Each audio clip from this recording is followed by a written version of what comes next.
Hello there. As I've gone through many classrooms this week, I've seen some really good vocabulary instruction. While I was in classes, I've heard several concerns that the text is too small for some students to read, and I get that. Using PowerPoint presentation, there is unused space at the top and at the bottom. So what I've done is I've copied what was already typed and made Word documents. So this is just a Word document. I've changed the background color. Word usually is this big, you know. I resized it to be split screen. And I've made the font size 40. And remember to close the ribbon. So I have dual screen, my two different Word documents with different colors so they know which group they're in. And we're going to do a presentation. As we had more than one sentence showing, it was recommended to keep them engaged and make sure that they're not going ahead of you for the students to read the sentence with you. Remember, our goal is to get the vocabulary lesson down to 20 minutes. At the beginning of the year, we are setting expectations and rules and procedures, so it's going to be longer. I get that.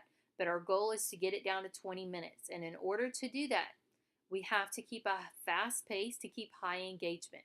You're going to want to reward students either with Cardinal Cash or play a PAX game.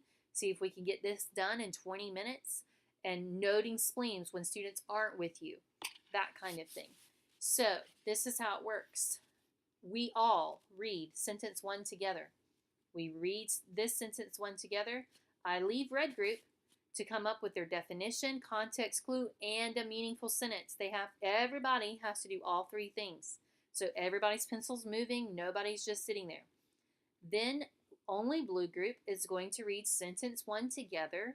Then you're going to leave blue group to come up with a definition, context clue, and meaningful sentence. Every student should come up with those three things.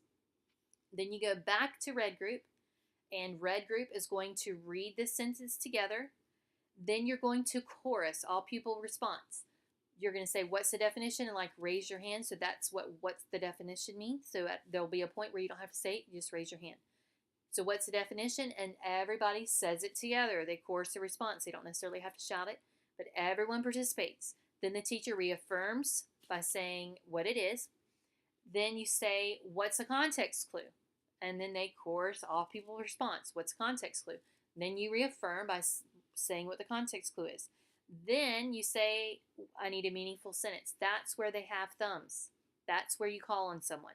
We don't raise our hand. We don't have flying thumbs. Thumbs are grounded on the desk, and they just simply raise their little thumb even in front of their chest. You call on students. You want to make sure to call on them all. You try to call on the students that have a thumb, but you want to make sure they're all actively participating. You're looking for meaningful sentences, which means you can tell they know what that sentence is.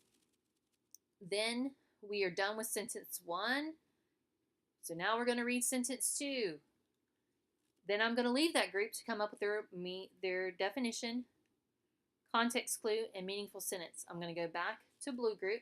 We're going to read the sentence together. They're going to come up with their definition, context clue, meaningful sentence.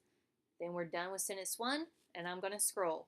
So then we're going to read sentence two together, and I'm going to leave them. I'm going to come back to this group, and you're going to keep going back and forth. As we have a high population of English language learners, some words could be reinforced with a quick visual. So after you have done the reading the sentence twice, the coming up with the definition, context clue, and meaningful sentence, you could do a quick picture to reinforce what you've learned. So let's say possum. It's a rodent-like creature with a long, bare, non-fur tail, has sharp, pointy teeth. When scared, it plays dead. Then you put the picture back. How do you get the picture? You guys know this, I'm sure, but just in case, you go to Google, you do an image search. Let's say it's wound and I want this picture. You click on it, 2-finger click, copy image, and then you paste it into whatever you're doing, like Word document.